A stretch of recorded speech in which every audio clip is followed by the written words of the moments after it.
ये education minister है जो इस देश के स्टूडेंट्स को टेररिस्ट की बी टीम कह रहा है।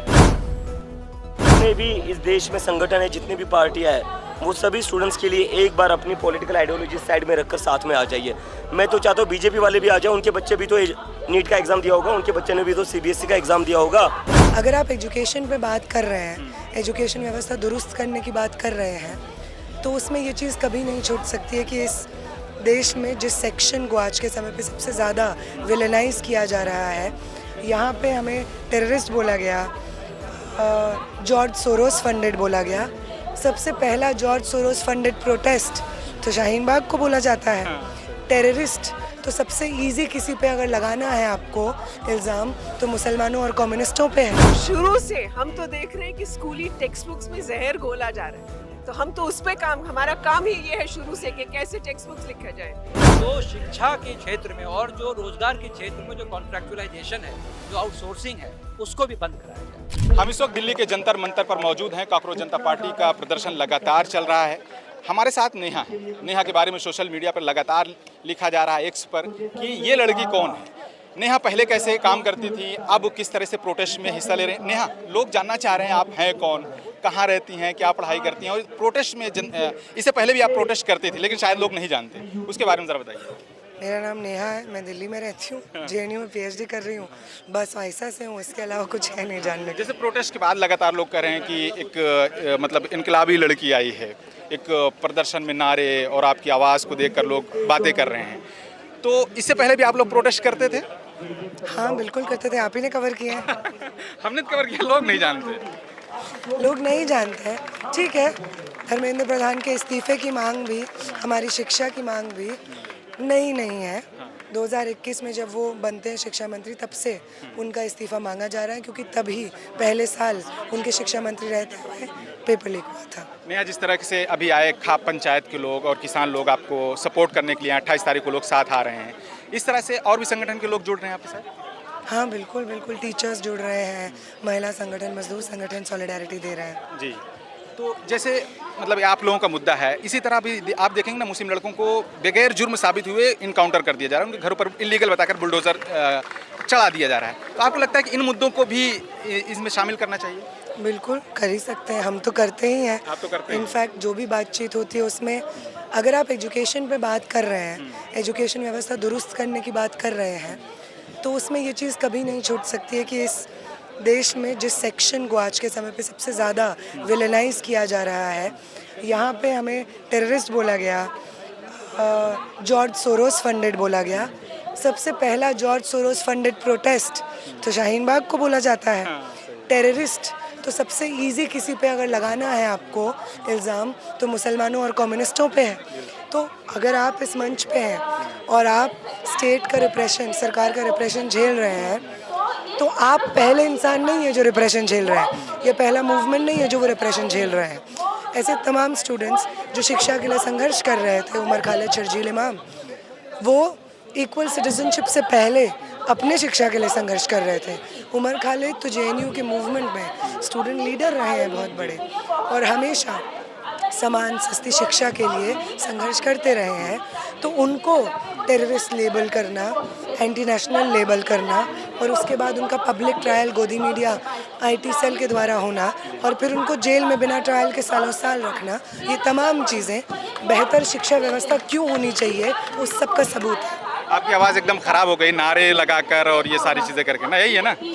एक लास्ट सवाल लेंगे, 22 लाख बच्चों ने अब तो एग्ज़ाम दे लिया है, क्या वो 22 लाख बच्चों में कुछ लोगों ने आपसे कांटेक्ट किया, वो 22 लाख बच्चे भी आएंगे, आप प्रोटेस्ट में शामिल होंगे? बहुत सारे स्टूडेंट्स नीट के आज भी आए हुए हैं, कल भी आए हुए थे, तो वो स्टूडेंट्स तो आ ही रहे हैं। चलिए, बहुत शुक्रिया। एक लास्ट मैसेज देशवासियों को क्या देना चाहोगे, आप लोग सुनना चाहते हैं? यही बोलेंगे कि आप लोग अपने घर में ज़रूर बैठे रह सकते हैं गर्मी बारिश की वजह से, लेकिन जब आपके बच्चों का पेपर लीक होगा तो कोई बारिश आंधी आपको बचा नहीं पाएगी भविष्य को। आप लोग भी जंतर मंतर पे आइए, इस प्रदर्शन में ज्वाइन कीजिए। ये एजुकेशन मिनिस्टर है जो इस देश के स्टूडेंट्स को टेररिस्ट की बी टीम कह रहा है। This is so hilarious man, I don't know. Get well soon मामू, that is what I have to say. Dharmendra मामू, get well soon, that's all I want to say. continuously again, we saw huge rains and the destruction also a little bit of it. किस तरह आप जा roadmap क्या है इस demands का? Are there any key demands now that you have done? There are two major demands. One demand is the resignation of Dharmendra Pradhan. More than 16-17 students have committed suicide. He needs to take moral responsibility for the death of the students. And the second demand is that the government must provide rupees 1 crore as compensation to the families of the victims, because those families are under great financial burden as they took heavy loans to fund the education of their children. More than that, what we are looking at is, are there any more stringent demands? Because there are a lot of noises that are being coming around from the protest. It is, at times can be seen it is maybe digressing into a different direction because It's not. We are here for Dharmendra Pradhan's resignation and we will stay here until he resigns. Abhijit जी, लगातार अभी किसान नेता आपके पास आए, खाप पंचायतें आपको support करें, आपको लगता है कि और भी जो संगठन है देश में वो आप लोगों को सपोर्ट करेंगे? बिल्कुल, क्योंकि सभी के बच्चों को तकलीफ हो रही है ना, किसानों के बच्चों को तकलीफ हो रही है। मैं तो चाहता हूँ कि जितने भी इस देश में संगठन है, जितने भी पार्टियाँ हैं, वो सभी स्टूडेंट्स के लिए एक बार अपनी पॉलिटिकल आइडियोलॉजी साइड में रखकर साथ में आ जाइए। मैं तो चाहता हूँ बीजेपी वाले भी आ जाए, उनके बच्चे भी तो नीट का एग्ज़ाम दिया होगा, उनके बच्चे ने भी तो सीबीएसई का एग्ज़ाम दिया होगा। सभी के बच्चे परेशान हुए हैं धर्मेंद्र प्रधान के फेलियर की वजह से। जैसे प्रोटेस्ट चल रहा है, आप लोग यहाँ आए, क्या मकसद है, क्यों आप लोग यहाँ आए जंतर मंतर प्रोटेस्ट के लिए? हमारे छात्रों ने हमें बुलाया है और हम छात्रों का साथ देने आए हैं। तो उनके साथ एक पूरा सवाल उठाने आए हैं कि किस तरह झोंके जा रहे हैं वो इस तरह के निरर्थक सवालों में, इस तरह के ऐसे एग्जाम्स जो लिए नहीं जाने चाहिए और ऐसी संस्था से जो तैयार ही नहीं है उस तरह का इम्तिहान लेने के लिए। मैम, आप डीयू से हैं, डीयू के प्रोफेसर हैं, तो आपको लगता है कि जो कांग्रेस जनता पार्टी इतना बड़ा प्रोटेस्ट कर रही है, धर्मेंद्र प्रधान सिर्फ इस्तीफे की मांग कर रही है, आपको लगता है कि धर्मेंद्र प्रधान इस्तीफा देंगे या पीएम मोदी एक शब्द बोलेंगे? नहीं, मैंने तो आपसे बात ही की है। मेरे लिए केवल इस्तीफा देना सवाल नहीं है, मेरे लिए पूरा शिक्षा का सवाल है। मेरे लिए शिक्षा सिस्टम और इम्तिहान कैसे लिए जाए। एंट्रेंस टेस्ट में लोग झोंके जा रहे हैं, पेपर लूट किए जा रहे हैं, तो मेरे लिए वो सवाल है। एक आदमी इस्तीफा देता है वो मेरे लिए सवाल नहीं है।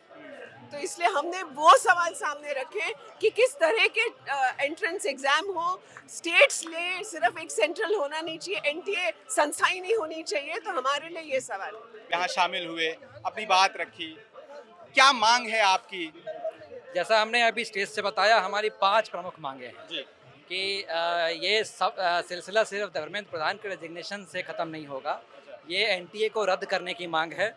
जो न्यू एजुकेशन पॉलिसी, जो एक काला नीति है जो एजुकेशन सिस्टम को बर्बाद करने के लिए लाया गया है, उसको वापस लेना पड़ेगा। हमने ये कहा कि एनटीए जब से बना है तब से आप उसके कार्यशैली को, उसने जो भी किया है उसकी जांच करवाएं। उसके लिए एक सुप्रीम कोर्ट के तहत एक कमेटी बनाकर उसको जांच करवाएं, इंक्वायरी कमेटी हो। और हमने ये भी कहा है कि जो शिक्षा के क्षेत्र में और जो रोजगार के क्षेत्र में जो कॉन्ट्रैक्चुअलाइजेशन है, जो आउटसोर्सिंग है, उसको भी बंद कराया जाए।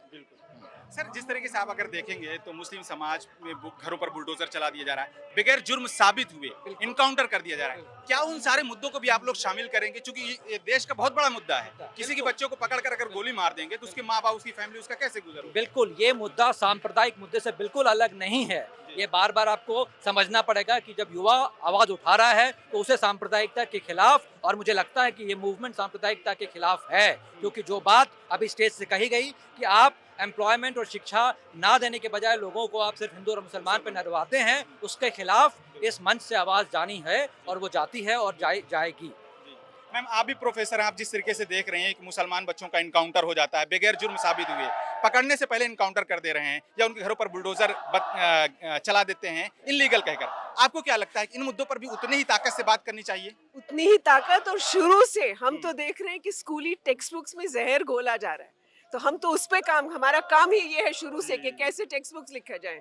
हम इस तरह से गलत चीजें पढ़ाना या सही ऐसे तथ्य देना या जानकर कहना कि कुतुब मीनार को कितने मंदिरों को तोड़कर बनाया गया है, ये 12 साल के बच्चे को ऐसे कहना और फिर एक सुंदर भव्य तस्वीर दिखाना, ये नहीं, हम इस तरह से हम नहीं सोचते कि किसी भी टेक्स्ट बुक में जाना चाहिए।